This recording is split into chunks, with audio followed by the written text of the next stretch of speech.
फाल्गुनी गर्मी की दोपहर में कॉलेज से घर आ रही थी। तभी उसकी नजर बस स्टैंड के पास खड़े एक अंकल पर जाती है, जो खट्टे मीठे फालसे बेच रहे थे। फालसों को देखकर फाल्गुनी के मुंह में पानी आ जाता है और वो खुद से बोलती है, वाह वाह फालसे, वो भी यहाँ। हाय, इसे देखकर तो बचपन के दिनों की याद आ गई, जब स्कूल से आते हुए गर्मियों में रोज फालसे खाया करती थी। चलो आज बचपन की यादों को ताजा कर लेती हूँ, जल्दी से जाकर फालसे खरीदती हूँ। इतना कहकर फाल्गुनी जल्दी से उस फालसे वाले के पास जाती है और उससे फालसे खरीद कर खाने लगती है। और खाते खाते फालसों का रस उसके कपड़ों पर गिर जाता है, जिस बात का उसको ध्यान ही नहीं रहता। कुछ देर में जब वो घर पहुंचती है, तभी उसके कपड़ों पर लगे दाग को देखकर फाल्गुनी की माँ रमा कहती है, अरे बेटा, ये क्या है? तेरे कपड़ों पर ये दाग कैसे लग गए? और ये तेरे हाथ, ये किस चीज का रंग लगा है? क्या हुआ, बताओ मुझे। कुछ नहीं हुआ माँ, क्यों इतना घबरा रही हो? अरे वो तो मैं फालसे खा रही थी, उसी का रस टपक गया होगा कपड़ों पर, और हाथों पर भी वही लगा है। अरे तुझे आज फालसे कहाँ से मिल गए? माँ, वो कॉलेज से आ रही थी तो बस स्टैंड पर एक अंकल बेच रहे थे, उन्हीं से ले लिए। चल ठीक है, हाथ मुंह धो ले, और अगली बार मिले ना तो मेरे लिए भी लेती आइयो। ठीक है माँ, जैसा आप कहो। इतना कहकर फाल्गुनी अपने कमरे में चली जाती है और फ्रेश होकर आती है। ऐसे ही अब फाल्गुनी को जब कभी भी बस स्टैंड पर फालसे वाला दिखता, तो वो जल्दी से फालसे लेकर खाने लगती और कभी कभी रमा के लिए भी ले आया करती। ऐसे ही एक दिन फाल्गुनी अपने कमरे में बैठे बैठे फोन चला रही थी। तभी वो सोचती है, यार मुझे फालसे खाने की आदत हो गई है और मुझे फालसे पसंद भी बहुत है, लेकिन मुझे ये तो पता ही नहीं है कि इसको खाने के क्या फायदे हैं और क्या नुकसान है। आज मैं फालसे के बारे में गूगल करके देखती हूँ, पता तो चले इस इतने क्यूट से फल के कितने सारे फायदे हैं। इतना कहकर फाल्गुनी अपने फोन में फालसे पर रिसर्च शुरू करती है और उसे पता चलता है कि फालसे इंडिया में बाहर के देश जैसे नेपाल, पाकिस्तान, थाईलैंड आदि और भी कई जगह पर उगाए जाते हैं। ये भारत के स्वदेशी फलों में से एक है। ये पढ़ने के बाद फाल्गुनी कहती है, ओ ये बात है, ये इत्तू सा फालसा देश विदेश घूम कर आ रहा है। अच्छा, ये भी फायदा है इसके। वाह वाह, क्या बात है। ये इत्तू सा फालसा तो बड़े कमाल का है। गर्मियों में मुंह का स्वाद भी अच्छा कर देता है, साथ ही साथ ठंडक भी देता है, और इसमें भरपूर मात्रा में विटामिन सी और ए है। चलो अब मैं काम कर लेती हूँ, जानकारी बहुत ले ली। इतना कहकर फाल्गुनी घर के कामों में लग जाती है और ऐसे ही एक दिन उसे पता चलता है कि उसकी दोस्त रेखा बीमार है। फाल्गुनी अपने दोस्त से मिलने और उसका हाल चाल लेने के लिए उसके घर जाकर कहती है, क्या हुआ रेखा, कैसी है तू? क्या बताऊं यार, 1 महीने से हॉस्पिटल में पड़ी थी, अब घर आई हूँ तो बेहतर लग रहा है। क्या हुआ, तूने बताया नहीं? क्या कहा डॉक्टर ने? डॉक्टर ने बताया था कि मुझ में विटामिन ए, सी और एंटीऑक्सीडेंट की कमी हो गई है, जिस वजह से मेरे शरीर में कमजोरी आ गई और पेट में सूजन भी हो गई, इसलिए एडमिट थी। ये बात है। वैसे मेरे पास तेरी इन सारी प्रॉब्लम का ना सॉल्यूशन है। तो यार सोच क्या रही है, बता देना, भला कर दे अपनी दोस्त का। थोड़ा सा टाइम दे, मैं अभी आई बस। इतना कहकर फाल्गुनी वहाँ से चली जाती है और जल्दी से जाकर बाजार से फालसे खरीद कर ले आती है और उन्हें लाकर रेखा के पास आती है और रेखा को देती हुई बोलती है, ये ले रेखा, ये है तेरी सारी प्रॉब्लम की दवाई। ओए, ये क्या इत्तू से बेर जैसे दिखने वाले बीज उठा कर ले आई? ओए, इत्तू से बेर नहीं है, बेर जैसे दिखने वाले फालसे हैं जो तेरे लिए बहुत अच्छे हैं। इसमें बहुत सारे गुण हैं और सबसे बेहतर तो इसमें विटामिन ए और सी भरपूर मात्रा में है, जिसकी तुझे इस वक्त सबसे ज्यादा जरूरत है। सच में क्या? ये इतने कमाल का फल है? हाँ जी, बड़े काम का फल है ये, और स्वाद भी बड़ा अच्छा है, खट्टा मीठा। उन महंगी कड़वी दवाइयों से तो कहीं ज्यादा अच्छा है। थैंक यू यार, मजा आ गया सच में, इसे देखकर भी और इसके बारे में जानकर भी। अब खिला दे मुझे। खाना? इसका स्वाद तो बहुत अच्छा है, सच में यार मजा आ गया। चल अब मैं चलती हूँ, फिर आऊंगी तुमसे मिलने। इतना कहकर फाल्गुनी वहाँ से चली जाती है। ऐसे ही दिन बीतते हैं और गर्मियों का मौसम जाने को होता है। साथ ही फाल से मिलने भी बंद हो जाते हैं। फाल्गुनी की शादी आनंद नाम के एक अच्छे लड़के से हो जाती है, जिसकी माँ सीमा को छोटी छोटी बात पर गुस्सा करने की आदत थी, जिसके चलते अक्सर ही उसका बीपी बढ़ा रहता था।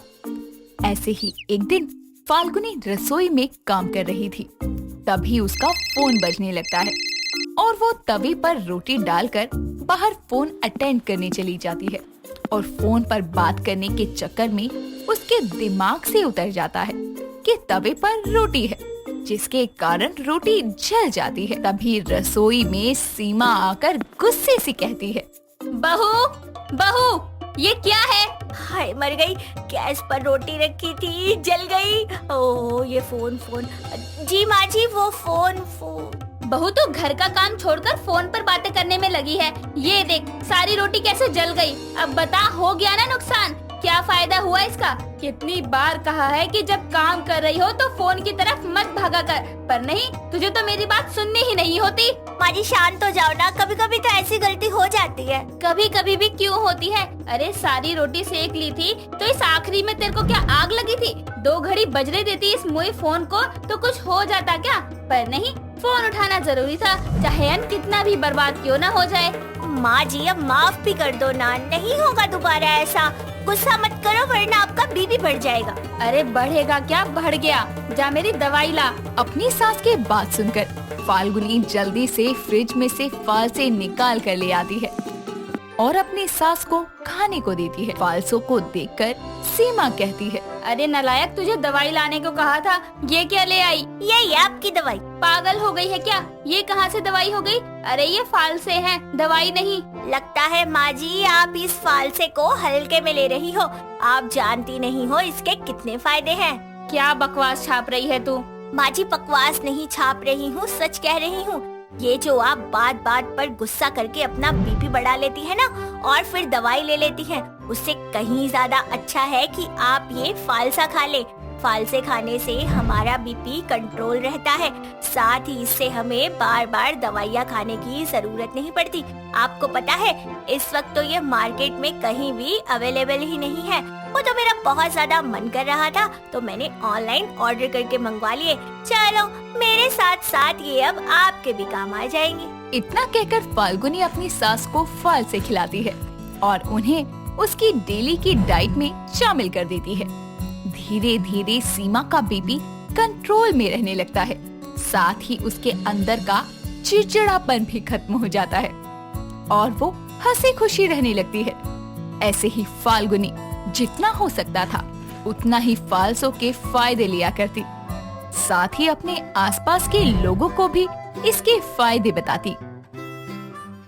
अनाया हॉल की सफाई कर रही होती है और उसकी सास सावरी सोफे पर बैठी मजे से टीवी देखते हुए जोर से हंसती है कि तभी सफाई करते हुए अनाया की नजर टीवी पर पड़ती है, जिसमें एक लड़का अपने घुटनों पर बैठा लड़की को गुलाब के फूलों से भरा गुलदस्ता दे रहा होता है, जिसे देखकर वो उस लड़की की जगह खुद को ख्यालों में देखने लगती है।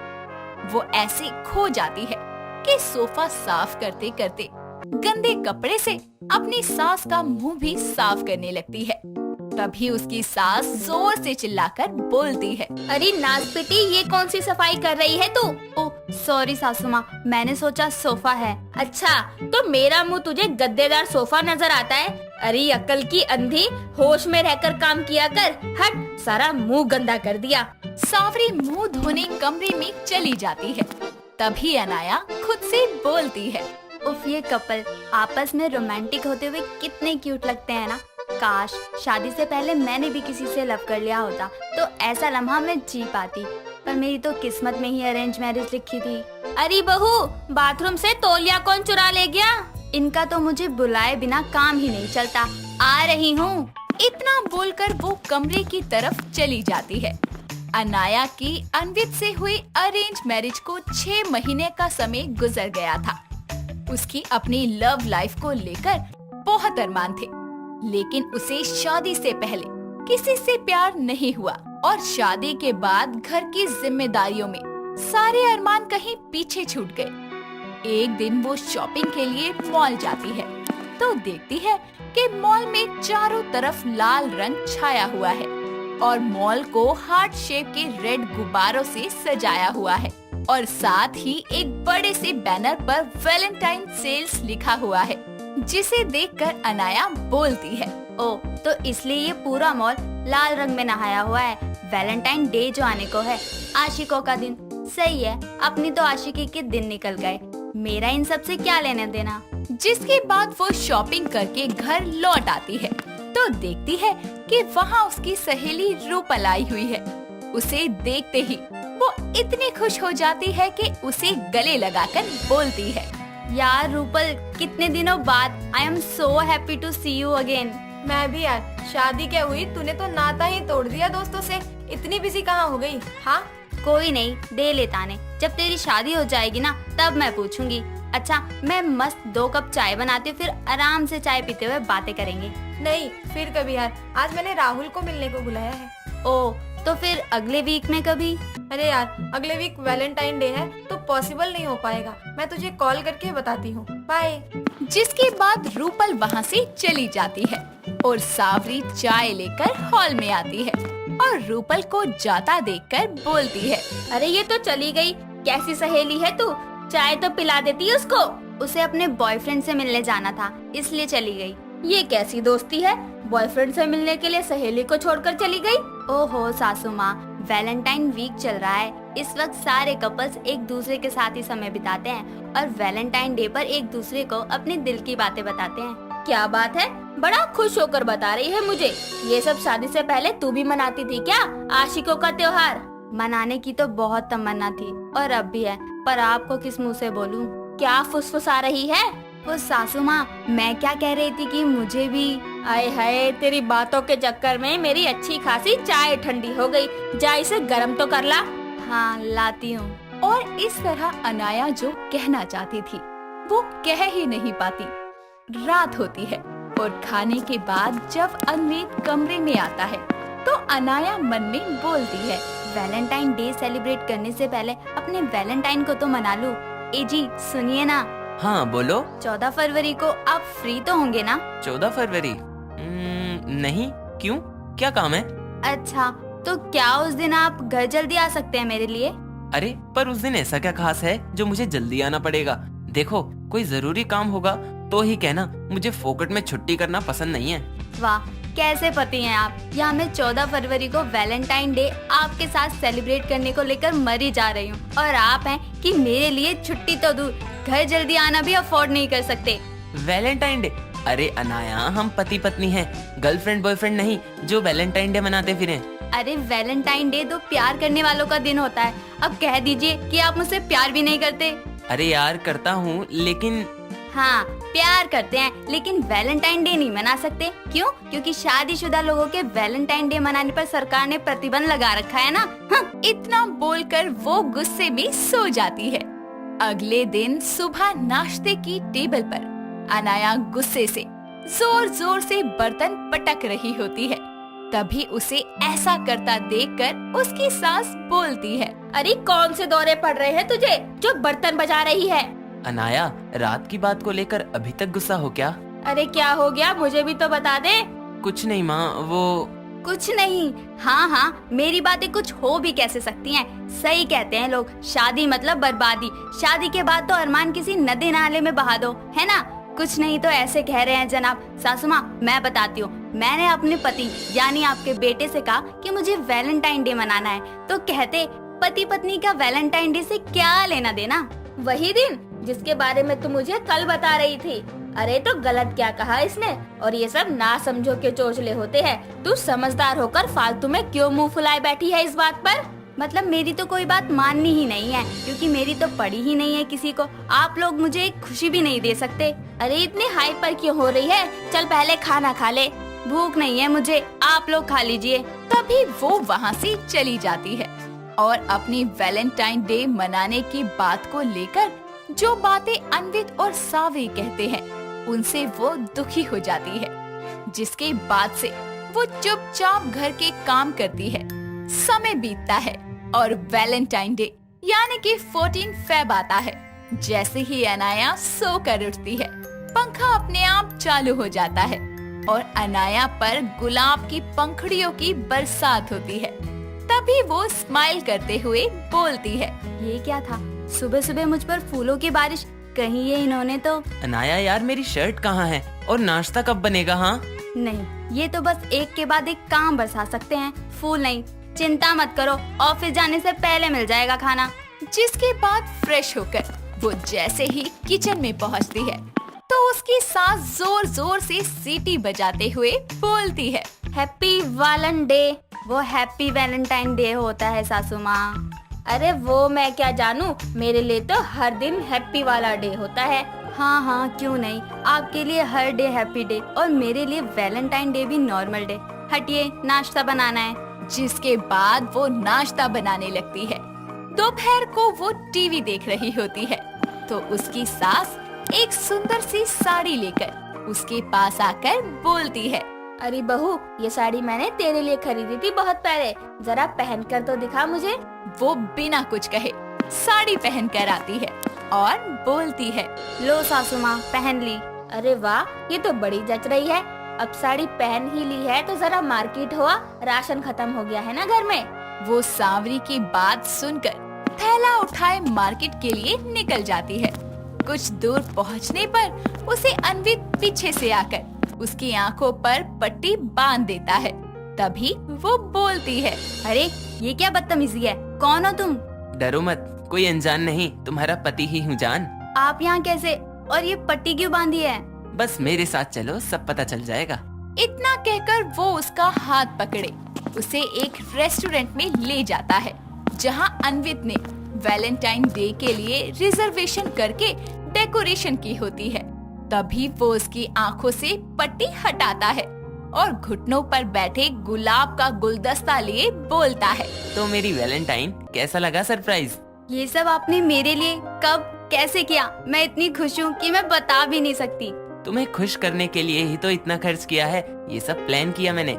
मतलब सुबह फूलों की बारिश करने वाले आप ही थे और किचन में सासू माँ मुझे हैप्पी वैलेंटाइन डे कह रही थी और इसलिए उन्होंने मुझे ये नई साड़ी पहनकर मार्केट जाने को कहा। ओह माय गॉड, मेरा वैलेंटाइन डे इतना खास होगा मैंने सोचा भी नहीं था। खुश होकर वो अन्वित के गले लग जाती है। दोनों कपल डांस करते हैं और साथ में रोमांटिक डिनर करते हैं और आखिर में एक दूसरे के करीब आकर किस करते हैं। और इस तरह अनाया शादी के बाद पहला वैलेंटाइन डे सेलिब्रेट करती है। दोस्तों, अगर आपको ये कहानी पसंद आई तो इसे लाइक करें, शेयर करें और कमेंट करके बताएं कि कहानी में आपको सबसे अच्छा क्या लगा।